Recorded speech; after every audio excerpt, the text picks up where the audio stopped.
کہنے کا مطلب یہ ہے کہ جب جنگ شروع ہوتی ہے نا، لڑائی شروع ہوتی ہے، تو میں بہت بہادر اور جنگ آزمودہ، جنگ کا ماہر ثابت ہوتا ہوں. حضرت علی رضی اللہ تعالیٰ عنہ نے کہا ہو گیا تمہارا تعارف. اب سنو، حضرت علی رضی اللہ تعالیٰ نے جواب میں اشعار پڑھے. انا الذي سمتني امي حيدرا كليس غابات كريه المنظرة. حضرت علی رضی اللہ تعالیٰ عنہ اوفیہم بالساعی کیل السندرہ. حضرت علی رضی اللہ تعالیٰ عنہ نے جواب میں اشعار پڑھے، کہا کہ میں وہ ہوں کہ میری ماں نے میرا نام حیدر رکھا ہے. حیدر جنگل کے شیر کی طرح جو بڑا رعبناک اور خطرناک نظر آتا ہے، میں دشمن کو سا کے بدلے بڑے پیمانے سے بگا دیتا ہوں، مطلب اینٹ کا جواب پتھر سے دیتا ہوں. پھر مقابلہ شروع ہوا. حضرت علی رضی اللہ تعالی عنہ نے یہودیوں کے صفے سالار کو ایک ہی بار میں ختم کر دیا، ایک ہی بار میں آپ نے اس کو جہنم رسید کر دیا. روایت میں آتا ہے کہ وہ جو قلعے پر دروازہ تھا، تقریباً 24-25 آدمی مل کر اسے اس دروازے کو اٹھاتے تھے. 24-25 آدمی مل کر حضرت علی رضی اللہ تعالیٰ نے اکیلے اس دروازے کو اٹھائے پھینکا اور اس خندق کے اوپر پھینک دیا جو مسلمانوں کے لیے کھودی گئی تھی. اور اس کے بعد اسلامی لشکر اندر داخل ہوئے اور اللہ تبارک و تعالیٰ نے مسلمانوں کو حضرت علی رضی اللہ تعالیٰ عنہ کے ہاتھوں خیبر کی فتح عطا فرمائی. تو یہ آپ کی زبردست، آپ کے زبردست کارنامے ہیں جو جنگ میں حضرت علی رضی اللہ تعالیٰ عنہ نے دکھائے. آپ کے مزید فضائل و مناقب جاننے کے لیے چلیے سنن ترمذی اور صحیح مسلم کے اندر یہ روایت موجود ہے. حضرت زر بن حبیش رضی اللہ تعالیٰ عنہ بیان کرتے ہیں کہ میں نے حضرت علی رضی اللہ تعالیٰ عنہ کو فرماتے ہوئے سنا.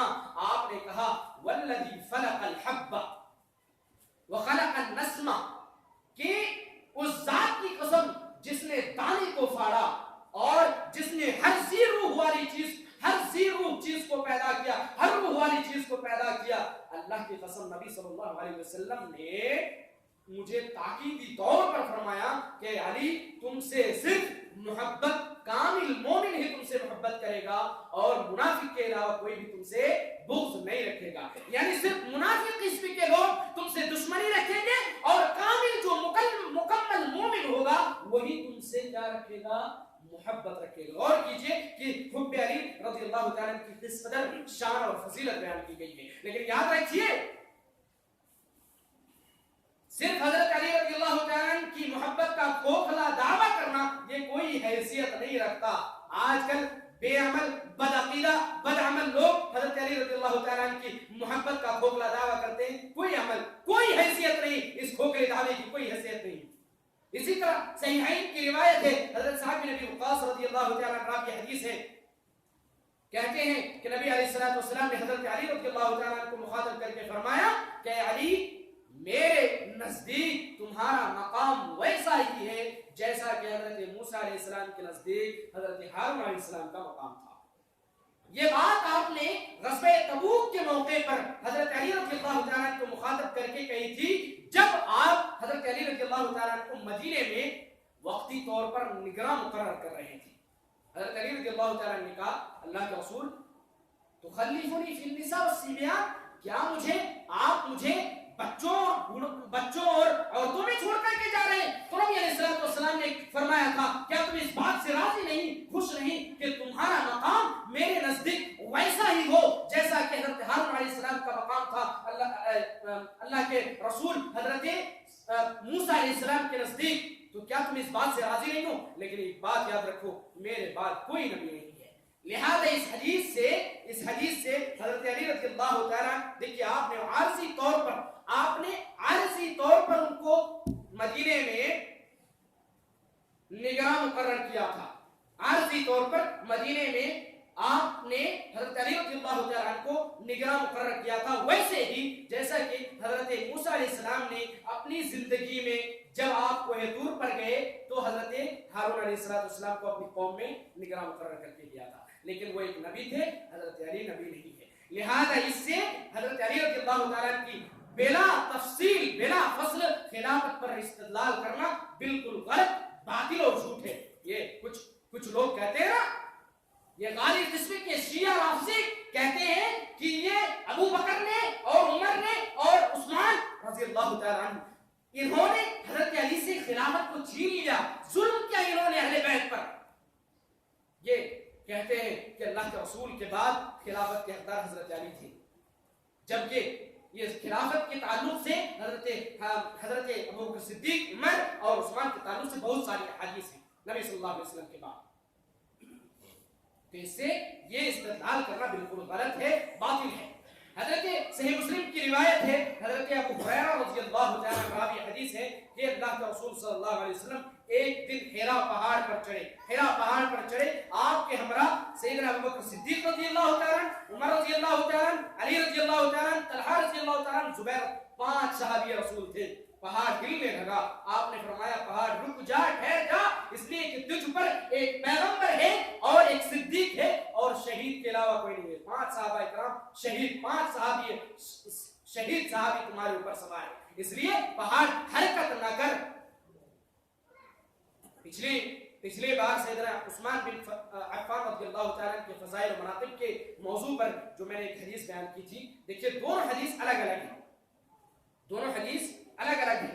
یہ صحیح مسلم کی روایت ہے، وہ صحیح بخاری کی روایت ہے. اس حدیث کے راوی حضرت ابو ہریرہ رضی اللہ تعالیٰ عنہ ہے، اس حدیث کے راوی حضرت انس رضی اللہ تعالیٰ عنہ تھے. اس حدیث میں حرا پہاڑ کا ذکر ہے، اس حدیث میں اس غزوہ احد پہاڑ کا ذکر تھا. اس حدیث میں 5 صحابی کا تذکرہ ہے، اس حدیث میں 3 صحابی کا تذکرہ تھا.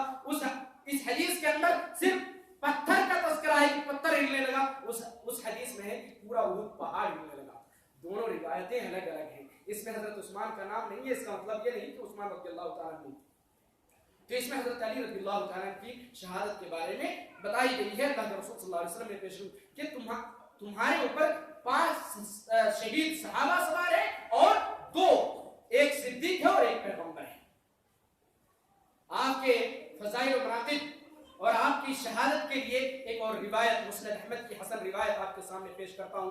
حضرت جابر بن عبداللہ رضی اللہ تعالیٰ عنہ راوی حدیث ہیں، کہتے ہیں کہ ہم ایک دن اللہ کے رسول صلی اللہ علیہ وسلم کے ساتھ ایک انصاری عورت کے گھر میں تھے، ایک انصاری عورت کے گھر میں تھے جنہوں نے نبی صلی اللہ علیہ وسلم کے لیے کھانا تیار کیا تھا، مہمان نوازی. اللہ کے رسول صلی اللہ علیہ وسلم کے ساتھ تھے ہم.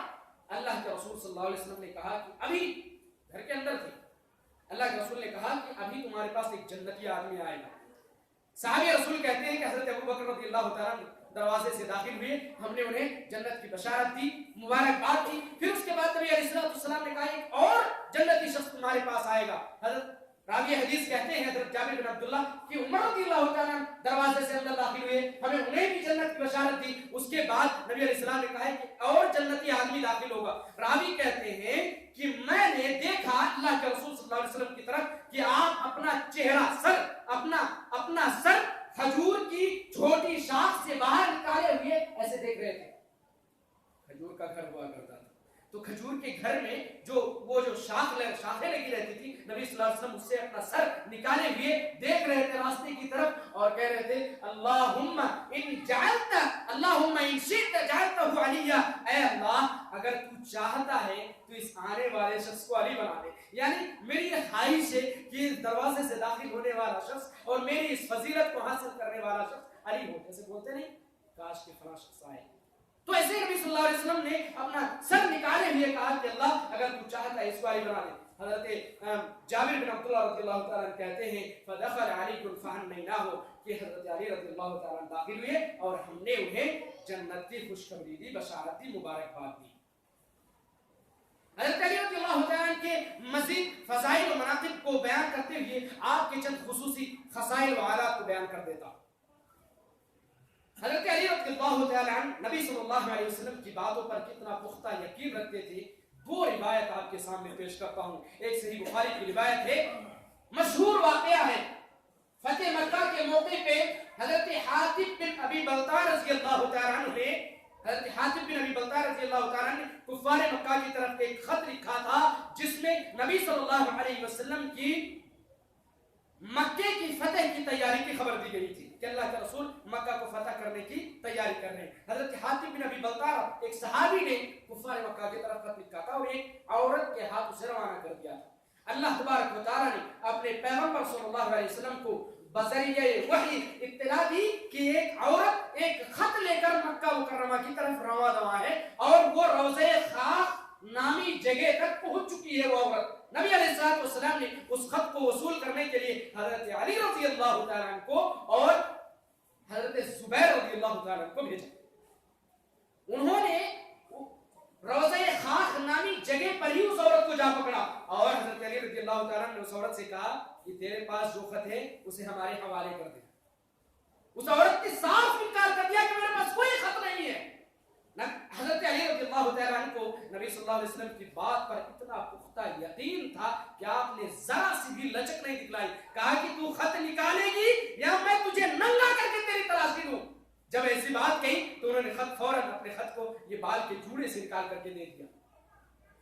حضرت علی رضی اللہ تعالیٰ عنہ اس خط کو لے کر کے نبی علیہ السلام کے پاس حاضر ہوئے۔ نبی صلی اللہ علیہ وسلم نے حضرت حاتب بن ابی بلتع رضی اللہ تعالیٰ عنہ سے وجہ پوچھی کہ اے حاتب کیا معاملہ ہے؟ تمام صحابہ کرام خفا تھے حضرت حاتب بن ابی بلتع رضی اللہ تعالیٰ عنہ پر۔ حضرت حاتب بن ابی بلتع رضی اللہ تعالیٰ عنہ نے کہا اللہ کے رسول میرے بارے میں بدگمانی نہ رکھیں، میں ابھی بھی مسلمان ہوں، نہ میں منافق ہوا ہوں نہ میں کافر ہوا ہوں اور نہ ہی میں مرتد ہوا ہوں، میرے بارے میں اچھا گمان رکھیں۔ میں نے اس خط کو اس کی طرف اس لیے لکھا تھا کہ اللہ کے رسول یہاں پہ مدینے کے اندر جتنے بھی مہاجرین صحابہ موجود ہیں سب کے رشتہ دار مکہ کے اندر موجود ہیں، لیکن اللہ کے رسول میں اصلاً یمن کا شخص ہوں، میرے آپ یمن کے رہنے والے تھے۔ حضرت حاتب بن ابی بلتع رضی اللہ تعالیٰ اصلاً یمنی شخص تھے، یمن کے رہنے والے تھے، آپ مکہ کے اندر آ کر بیس گئے تھے۔ تو حضرت حاتب بن ابی بلتع رضی اللہ تعالیٰ نے کہا اللہ کے رسول میں نے کفار مکہ پر ایک احسان کرنا چاہا کہ اگر جنگ اللہ کے رسول مجھے یقین ہے کہ آپ مکہ فتح کریں کہ میں اس پر ایمان رکھتا ہوں، گواہی بھی دیتا ہوں، اور میں نے اپنے خط کے اندر انہوں نے اس بات کو بھی لکھا تھا کہ یہ محمد کی فوج سمندر میں امڑتے ہوئے سیلاب کے مانند ہے، تم بچ نہیں سکتے، تم فوج کی بات چھوڑو، اگر صرف محمد صلی اللہ علیہ وسلم اکیلے تمہارے طرف نکل جائیں تب بھی اللہ تعالیٰ انہیں فتح حاصل فرمائے گا۔ یہ بات آپ نے خط کے اللہ کے رسول میں نے خط کے اندر بھی اس بات کو لکھا ہے، میرا ایمان ہے کہ آپ فتح حاصل کریں گے، لیکن اللہ کے رسول میں نے ان پر ایک احسان کرنا چاہا کیونکہ تمام انصاری صحابی کے تمام مہاجرین صحابی کے گھر والے رشتہ دار وہاں پہ موجود ہیں جو ان کے بیوی بچوں کی رکھوالی کرتے ہیں، ان کی دیکھ بھال کرتے ہیں، لیکن اللہ کے رسول میں یمن کا رہنے والا ہوں، میرے بیوی بچے کو دیکھنے والا کوئی نہیں۔ اگر جنگ کی نوبت ہو اور ان کفار سرکش کفار کو یہ خیال ہو کہ حاتب ادھر موجود ہے، جب حاتب کے گھر والوں کو نشانہ بناتے ہیں تو اللہ کے رسول بس میں نے اپنے اہل و عیال کو بچانے کے لیے یہ کیا۔ حضرت عمر رضی اللہ تعالیٰ عنہ بغل میں کھڑے تھے، آپ کی غیرت نے جوش ماری، تلوار نکالی اور کہا اللہ کے رسول اجازت دے میں اس کی گردن اس منافق کی گردن اڑا دوں۔ نبی علیہ السلام نے کہا اے عمر کیا تمہیں معلوم نہیں کہ حضرت حاتب بن ابی بلتع رضی اللہ تعالیٰ عنہ وہ صحابی ہیں جنہوں نے غزوہ بدر میں شرکت کی ہے، اور اللہ تبارک و تعالیٰ نے غزوہ بدر میں شرکت کرنے والوں کے تعلق سے کہا ہے ان اللہ اطلع علی اہل بدر فقال اعملوا ما شئتم فقد وجبت لكم الجنہ۔ صحیح مسلم کی روایت ہے، اللہ کے رسول فرماتے ہیں کہ اللہ تبارک و تعالیٰ نے بدر والوں کی طرف جھانک کر کے دیکھا اور کہا کہ تم جو چاہے آج کے بعد جو چاہے عمل کرو، تمہارے لیے جنت واجب ہو چکی ہے۔ تو اے عمر یہ وہ صحابی ہیں جنہوں نے غزوہ بدر، حضرت عمر رضی اللہ تعالیٰ یہ سن کر کے رونے لگے اور کہا کہ یقیناً اللہ اس کے رسول کو زیادہ علم ہے، مجھ سے زیادہ علم ہے۔ اور اس کے بعد نبی علیہ السلام نے حضرت حاتب بن ابی بلتع رضی اللہ تعالیٰ کو معاف کر دیا۔ یہ ضمن باتیں تھیں ایک صحابی کے تعلق سے، ان کے دفاع کے تعلق سے۔ ایک دوسری روایت حضرت علی رضی اللہ تعالیٰ کو رسول اللہ صلی اللہ علیہ وسلم کی باتوں پر کتنا یقین تھا آپ اس کا اندازہ لگا سکتے ہیں کہ آپ صلی اللہ علیہ وسلم نے خارجیوں کے متعلق پیشن گوئی فرمائی تھی۔ خارجیوں کے متعلق آپ صلی اللہ علیہ وسلم نے پیشن گوئی فرمائی تھی کہ میری امت کے باہمی اختلاف کے دنوں میں ایک خارجی گروہ نکلے گا، اور آپ نے ان کی نشانیاں بیان کرتے ہوئے فرمایا تھا کہ ان میں سے ایک شخص ایسا ہوگا جو بالکل کالا کلوٹا ہوگا، ایک دم سیاہ فام ہوگا، اس کا ایک بازو ہوگا جس میں یہ ہتھیلی نہیں ہوگی، اس کا ایک بازو ہوگا جس میں ہتھیلی نہیں ہوگی اور اس کے بازو کا سرا عورت کے پستان کے مثل ہوگا. حضرت علی رضی اللہ تعالیٰ عنہ کے دور خلافت میں یہ خارجی گروہ نکلا. حضرت علی رضی اللہ تعالیٰ عنہ نے ان کا قلعہ قمع ان کی جو ہے قلعہ قمع کیا, ان سے قتال کیا, ان سے جنگ کیا, لاشوں کا ڈھیر لگ گیا. حضرت علی رضی اللہ تعالیٰ نے کہا اس بندے کو ڈھونڈو جس کے بارے میں نبی صلی اللہ علیہ وسلم نے پیشن گوئی فرمائی تھی.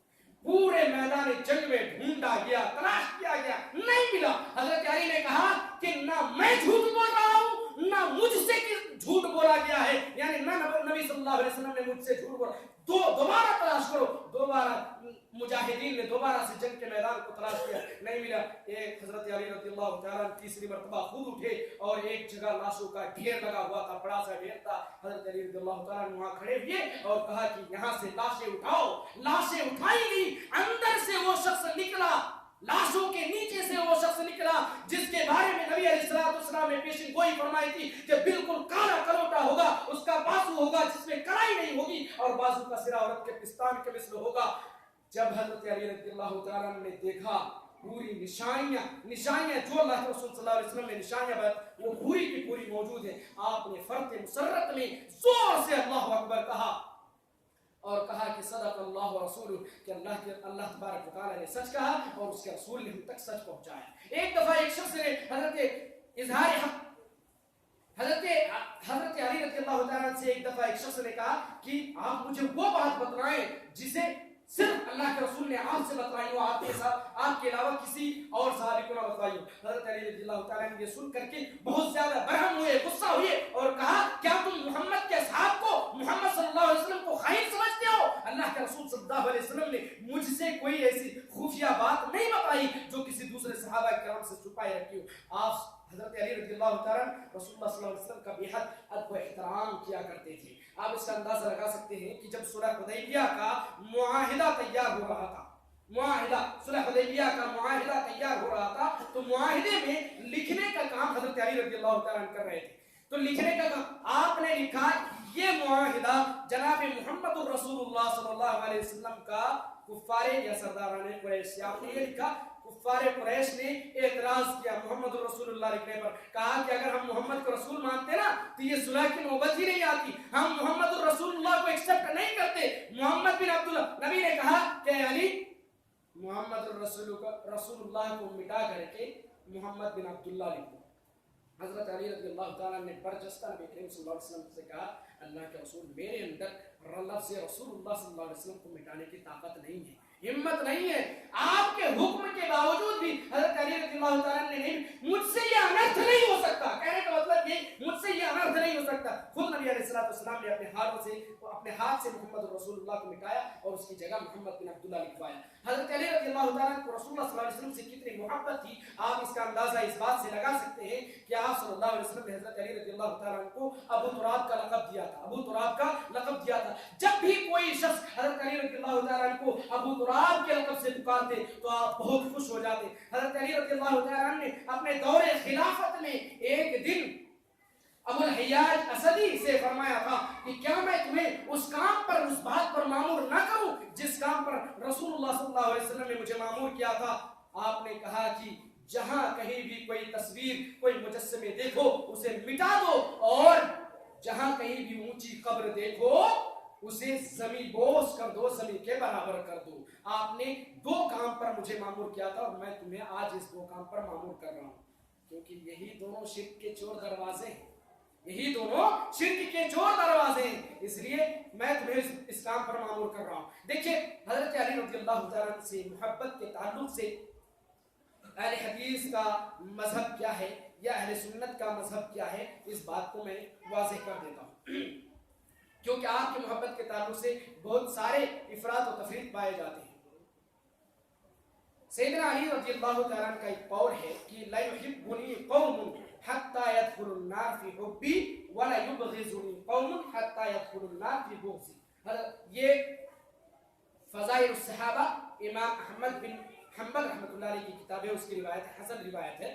حضرت علی رضی اللہ تعالیٰ عنہ کہتے ہیں کہ دو گروہ, یعنی ایک گروہ لوگوں کی ایک جماعت مجھ سے محبت کرنے کی وجہ سے, میری محبت میں غلو کرنے کی وجہ سے جہنم کی آگ کے اندر داخل ہوں گی، اور ایک گروہ مجھ سے بغض رکھنے کی وجہ سے، مجھ سے دشمنی رکھنے کی وجہ سے جہنم کی آگ کے اندر داخل ہوئی۔ یعنی پتا چلا کہ دو قسم کے لوگ حضرت علی رضی اللہ تعالیٰ عنہ سے محبت کے تعلق سے دو قسم کے لوگ ہلاک ہو جائیں گے، دو قسم کے لوگ جہنم میں جائیں گے۔ ایک حضرت علی رضی اللہ تعالیٰ عنہ کی محبت میں غلو کر کے آپ کو خدا، مشکل کشا، حاجت روا سمجھنے والے، یا پھر آپ سے محبت میں اس قدر آگے بڑھ جانے والے، آپ کی محبت میں اس قدر غلو کر جانے والے کہ آپ کی محبت کی آڑ میں دوسرے صحابہ کرام کو برا بھلا کہنے والے۔ یعنی حضرت علی رضی اللہ تعالیٰ عنہ سے محبت ہے تو اس کا مطلب یہ نہیں کہ آپ دوسرے صحابہ کرام کو کیا کریں، برا بھلا کہیں۔ مثلا غالب قسم کے شیعہ رافضی جو ہیں، یہ حضرت علی رضی اللہ تعالیٰ عنہ سے محبت میں اس قدر ڈوب گئے ہیں کہ آپ کو حاجت روا، مشکل کشا، یہاں تک کہ خلفائے راشدین کو گالیاں دیتے ہیں حضرت علی رضی اللہ تعالیٰ عنہ کی محبت کی آڑ میں، جھوٹ کی محبت کی آڑ میں۔ تو ایک قسم کے گروہ یہ ہو گئے۔ دوسرے قسم کے گروہ حضرت علی رضی اللہ تعالیٰ عنہ سے بغض رکھنے والے، دشمنی رکھنے والے، جیسے کہ خوارج اور نواصب۔ یہ دو گروہ حضرت علی رضی اللہ تعالیٰ عنہ سے بغض اور دشمنی رکھتے ہیں۔ اہل السنہ کا عقیدہ ہے کہ حضرت علی رضی اللہ تعالیٰ عنہ چوتھے خلیفہ راشد اور امیر المؤمنین ہے۔ شیخ الاسلام ابن تیمیہ رحمۃ اللہ علیہ اپنی کتاب العقیدۃ الواسطیہ میں لکھتے ہیں کہ ومن كان في خلافة احد من هؤلاء، جس نے بھی خلفائے راشدین میں سے کسی ایک کی بھی خلافت پر طعن و تشنیع کیا فهو اضل من حمار اہلی، تو وہ گدھے سے زیادہ گمراہ ہے، گدھے سے زیادہ بیوقوف ہے۔ اور آگے آپ فرماتے ہیں کہ اما علی رضی اللہ تعالی عنہ فإن اہل السنہ یحبونه ويتولونه ويشهدون بأنه من الائمة الخلفاء الراشدین المہدیین، کہ حضرت علی رضی اللہ تعالی عنہ سے جہاں تک آپ کی ذات گرامی کا تعلق ہے تو اہل سنہ والجماعہ الحدیث اس بات کا عقیدہ رکھتے ہیں، آپ سے محبت رکھتے ہیں، آپ سے دوستی رکھتے ہیں، اور اس بات کی دل و جان سے گواہی دیتے ہیں کہ حضرت علی رضی اللہ تعالی عنہ خلفائے راشدین اور ہدایت یافتہ ائمہ میں سے۔ یہ حضرت علی رضی اللہ کا شکر ہے کہ ہم اہل الحدیث جہاں حضرت ابوبکر صدیق، حضرت عمر، حضرت عثمان اور اسی طرح امیر معاویہ رضی اللہ تعالی عنہ کے فضائل و مناقب کے قائل ہیں، اسی طرح ہم حضرت علی رضی اللہ تعالی عنہ کی شان اور منقبت اور فضیلت کے بھی قائل ہیں۔ ہم جہاں ازواج مطہرات رضوان رضی اللہ عنہن کی رفعت و عظمت کے معترف ہیں، وہاں ہم رسول اللہ صلی اللہ علیہ وسلم کی بیٹیوں اور نواسیوں کی شان و رفعت کے بھی معترف ہیں۔ ہم اہل الحدیث محبت حب علی کا کھوکھلا دعویٰ نہیں کرتے، حب علی کا کھوکھلا دعویٰ نہیں کرتے، بلکہ ہم آپ کے عقیدے اور عمل کو اپنانے کی کوشش کرتے ہیں، اور جو کہ عین قرآن و سنت کے مطابق تھا۔ اور جو لوگ محبت کے کھوکھلے دعوے دار ہیں، اسے چاہیے کہ اپنے دعوے کو سچا کر دکھائیں، اور حضرت علی رضی اللہ تعالیٰ عنہ کے جو عقائد اور جو اعمال تھے انہیں اپنا کر دکھائیں۔ آپ کے محبت کے کھوکھلے دعوے کرنے سے کچھ نہیں ہوتا۔ آپ کی شہادت کے بارے میں اختصار کے ساتھ میں آپ لوگوں کے سامنے ذکر کر دوں۔ حضرت علی رضی اللہ تعالیٰ عنہ کی شہادت خوارج کے ہاتھ ہوئی، جو آپ سے بغض اور دشمنی رکھتے تھے، جو آپ سے بغض اور دشمنی۔ یہ وہی جماعت ہے، خوارج یہ وہی جماعت ہے جو حضرت عثمان رضی اللہ تعالیٰ عنہ کے قاتلوں میں شامل تھا۔ بعد میں اس سے جماعت کے اندر اختلاف پیدا ہو گئے اور خوارج نے ایک اپنی الگ ایک جماعت بنا لی۔ خیر جو بھی ہو، تین خارجی، ایک عبد الرحمن بن ملجم، دوسرے برق بن عبداللہ اور تیسرے عمرو بن بکر تیمی، تین خارجی اکٹھے ہوئے اور انہوں نے منصوبہ بنایا کہ تین جلیل القدر صحابی کو ایک ہی رات میں ہم قتل کریں گے۔ تینوں نے الگ الگ منصوبہ بنایا کہ انہوں نے منصوبہ بنایا کہ عبد الرحمن ابن ملجم یہ حضرت علی کو شہید کرے گا، قتل کرے گا، اور برق بن عبداللہ یہ امیر معاویہ جو شام کے اندر تھے ان کو قتل کرے گا، اور عمرو بن بکر تیمی یہ حضرت عمرو بن عاص رضی اللہ تعالیٰ جو کہ مصر کے گورنر تھے ان کو قتل کرے۔ تینوں نے منصوبہ بنایا اور تینوں نے اپنی جان کو اللہ کے ہاتھ میں فروخت کیا، اور مطلب خودکش حملے کے لیے تیاری کیا اور اپنی تلواروں کو زہر کے اندر بجھا لی۔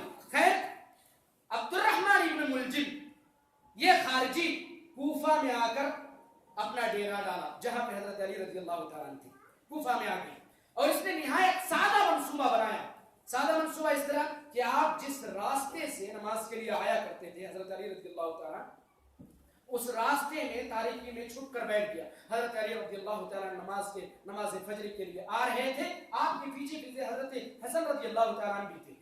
آپ آ رہے تھے, وہ خارجی نکلا, عبد الرحمن ابن ملجم وہ خارجی نکلا اور اس نے اپنے زہر آلود تلوار کو آپ کے سر پر مارا. ایک ہی وار کیا جو کہ آپ کے بیچ سر میں لگا, سر کے بیچ تک پہنچ گیا, جس سے آپ بری طرح سے زخمی ہو گئے. حضرت حسن رضی اللہ تعالیٰ نے اپنے باپ کو سنبھالا اور اس خارجی کو پکڑا. بعد میں ان کا جو حسن و نصر وہ الگ بات ہے, اس کے بعد آپ کو اٹھا کر کے. اسی طرح یہ جو برق بن عبداللہ جو کہ حضرت امیر معاویہ رضی اللہ تعالیٰ کو قتل کرنے کے لیے گیا تھا, یہ بھی حضرت امیر معاویہ کو زخمی کرنے میں کچھ حد تک کامیاب ہو گیا, لیکن امیر معاویہ رضی اللہ تعالیٰ چونکہ طاقتور تھے, آپ نے ان کو دبوچ لیا اور وہ بھی پکڑا گیا. اور اسی طرح حضرت عمر بن عاص رضی اللہ تعالیٰ کو جو قتل کرنے کے لیے جو خارجی گیا تھا, جن کا نام عمر بن بکر تیمی تھا, اس نے کیا کیا, حضرت عمر بن عاص سمجھ کر کے ایک صحابی, حضرت عمر بن عاص رضی اللہ تعالیٰ اس دن بیمار تھے. آپ فجر کی نماز کے لیے ایک صحابی کو مقرر کیا